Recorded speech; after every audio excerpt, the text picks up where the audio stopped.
Rahul മാങ്കൂട്ടത്തിന്റെ phone on ആവുന്നു, of ആവുന്നു, പിന്നെ ഓൺ ആവുന്നു, പിന്നെ ഓഫ് ആവുന്നു. ഇത്രയും ദിവസം കാട്ടിന്റെ അകത്ത് ഒളിച്ചിരിക്കുമ്പോ മൂപ്പർക്ക് ബോറടിക്കില്ലേ? ഇനി വല്ല കാട്ടുമൂപ്പന്റെ മോളുടെ പിന്നാലെ ഇങ്ങനെ പോയിണ്ടാവൂ. ഇനി വാർത്തകൾ എല്ലാ ദിവസവും അതിനെ സംബന്ധിച്ചുള്ള ചോദ്യോത്തരങ്ങളിലേക്ക് ചുരുക്കണം, അല്ലെങ്കിൽ അത് തന്നെ വാർത്തയായിക്കൊണ്ടിരിക്കണം എന്നുള്ളത് CPM അജണ്ടയാ. ഇതിപ്പോ അങ്ങനെയായ ഇത് CPM അജണ്ടയോ അല്ലെങ്കിൽ മാധ്യമ അജണ്ടയോ അല്ലെങ്കിൽ വേറെന്തെങ്കിലും അജണ്ടയോ ഒന്നുമല്ല. രാഹുൽ മാങ്കൂട്ടത്തിനെതിരെ വരുന്ന കേസുകളുടെ എണ്ണത്തിനൊരു ഫുൾ സ്റ്റോപ്പ് വേണ്ടെന്ന്. രാഹുൽ മാങ്കൂട്ടത്തിൽ തന്നെ അതിക്രൂരമായി ബലാത്സംഗം ചെയ്തു എന്നാണ് രണ്ടാമത്തെ പീഡനക്കേസിലെ പരാതിക്കാരി മൊഴി നൽകിയിട്ടുള്ളത്. ബലാത്സംഗം ചെയ്യണമെന്ന് പറഞ്ഞായിരുന്നു ആക്രമണം. ലൈംഗിക അതിക്രമത്തിന് ശേഷം വിവാഹം ചെയ്യാനാകില്ല എന്നറിയിച്ചു എന്നുമാണ് മൊഴി. ക്രൂരമായ ബലാത്സംഗം, ഗർഭചിത്രം, ആ സംഭാഷണം ഞാൻ പറയണോ? രാഹുൽ മാങ്കൂട്ടത്തിനെ കോഴി കോഴി എന്ന് വിളിച്ച് ട്രോളിനവരോട് ഒരു കാര്യം പറയാനുണ്ട്. ഇനി അങ്ങനെ ചെയ്യരുത് പ്ലീസ്. അതായത് ശരീരത്തിൽ അത്രയേറെ മുറിവേൽപ്പിച്ചുകൊണ്ടാണ് ലൈംഗികാതിക്രമം നടത്തിയെന്നാണ് രണ്ടാമത് പരാതി നൽകിയിട്ടുള്ള പെൺകുട്ടി പറഞ്ഞത്. അതുകൊണ്ട് കോഴി കോഴി എന്ന് വിളിച്ചിട്ട് ആ കോഴീനെ ഇങ്ങനെ അപമാനിക്കരുത് പ്ലീസ്.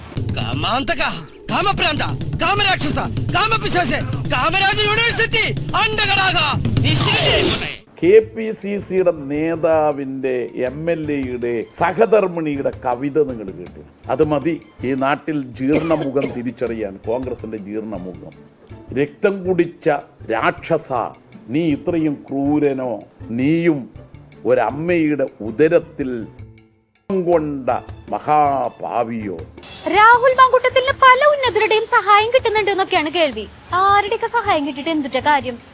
കേരളത്തിന്റെ ഭാവി മുഖ്യമന്ത്രി ഇങ്ങനെ സംസ്ഥാനങ്ങൾ കടന്ന് ഒരു കാട്ടിൽ നിന്ന് മറ്റൊരു കാട്ടിക്ക് ഓടി നടക്കാനല്ലേ വിധി?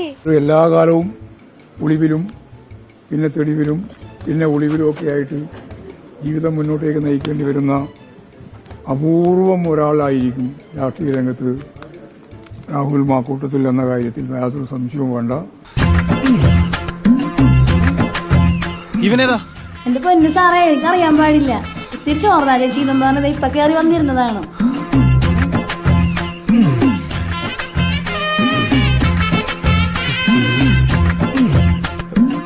പെട്ടെന്ന് ഒരു ഐഡിയ തോന്നിയതാ സാർ. രാഹുൽ ഏട്ടായിനെ സഹായിക്കുന്നവരെ ഒക്കെ പൂട്ടി ഏട്ടായിനെ ഒറ്റപ്പെടുത്തി ട്രാപ്പാക്കാനാണ് പോലീസിന്റെ plan. Oh my god, Indian ജനങ്ങൾ കൊല്ലാനാണല്ലേ അപ്പൊ പ്ലാൻ? അങ്ങനെ ടെൻഷൻ അടിച്ചിരിക്കുമ്പോ രാഹുൽ ഏട്ടായി ഈശ്വരനോ, അതല്ല രാഹുൽ ഈശ്വരന് മൂപ്പരല്ലേ ഏട്ടായിട്ട് ദൈവം. നീ എവിടെങ്കിലും പോകുമ്പോൾ ഏണി പിടിച്ചു കയറി മേളിൽ പോയി പണി പഠിക്കുന്നവരാണ്. രാഹുൽ മാങ്കൂട്ടത്തിന് അനുകൂലമായി വീഡിയോ ചെയ്യുന്നത് നിർത്തണമെന്നാണ് എന്നോട് ആവശ്യം. രാഹുൽ മാങ്കൂട്ടത്തിന് അനുകൂലമായി വീഡിയോ ചെയ്യുന്നത് നിർത്തില്ല. നന്ദി പ്രിൻസി, 1000 നന്ദി.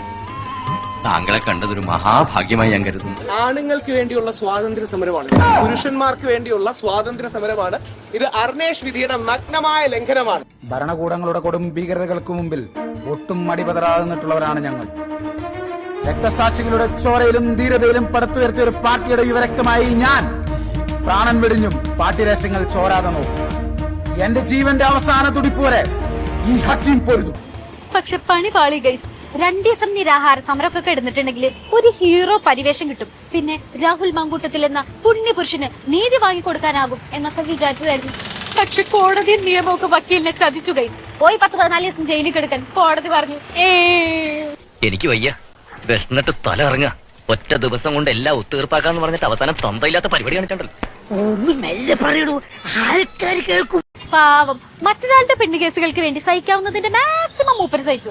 മൂപ്പന്റെ സഹനശക്തിക്ക് ഒരു അവാർഡ് കൊടുക്കണം പ്ലീസ്.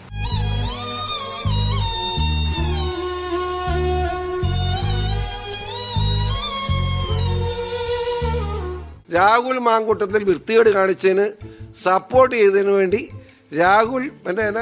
രാഹുൽ ഈശ്വർ അവൻ ജയിലിൽ കിടക്കുക, പൂക്കൃത്യം കാണിച്ച റോഡിൽ കൂടെ നടക്കുക. പെട്ടുപോയി ചിരി വന്നു. അങ്ങനെ കോടതിയുടെ വായിലിരിക്കുന്നത് മുഴുവൻ കേട്ടപ്പോ കോടതി ജാമ്യം നിഷേധിച്ചപ്പോ നേരെ യൂട്ടേൺ. ഞാൻ അതിജീവിതം അധിക്ഷേപിച്ചിട്ടില്ല, ഇനി അധിക്ഷേപിക്കുകയില്ല. ഇട്ട വീഡിയോ മുഴുവനും ഡിലീറ്റ് ചെയ്യാം. ലേലുവല്ലൂ ലേലുവല്ലൂ ലേലുവല്ലൂ.